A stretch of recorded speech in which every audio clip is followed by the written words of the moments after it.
let's say, to a certain extent. I think people still fundamentally remain the same of what they are. In my opinion, for instance, like the only aspect that changes is how they execute on scenarios. Like in my case, for instance, I am fundamentally who I've always been. I am a man of principle, merit, and honor as much as I can be. Although the honor aspect I seek to grow over time, for I don't think there is that much honor in swearing around on a fucking space at like almost 3 a.m. That is a bit of a thing that I believe undermines the honor aspect of my being, but it is an entertaining aspect that I still have so as to basically ensure the prospect of principle and merit comes across most effectively. There is honor in what it boils down to, I suppose, which is how you stick to your principles. Because if you do not, and you waver in your principles, who are you? You are your personality, and your execution is your merit, and your principles that you use to acquire and maintain this merit. It's part of them. It looks separate, but it's this thing that gets created as this passive effect as a result of good principles and their subsequent enforcement.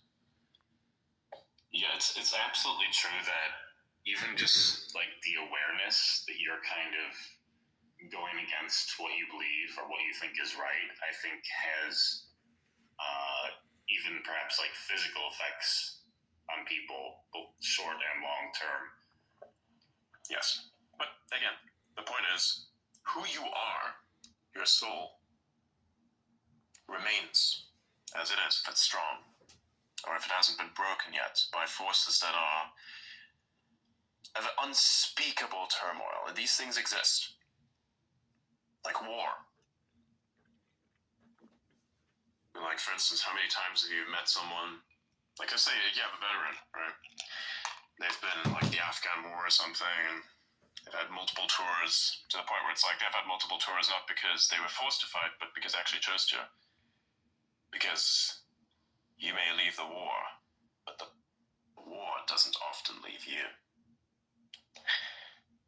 And then you come back with a broken mind. Not sure if it's just the mind or if it's both the soul as well. I'd say it's more so the mind, because it's memory, right? You have this man, this broken man, who remembers and feels a moment over and over again. The trauma.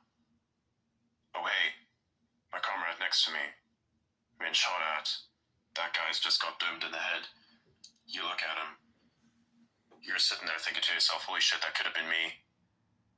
But it wasn't. You have this feeling of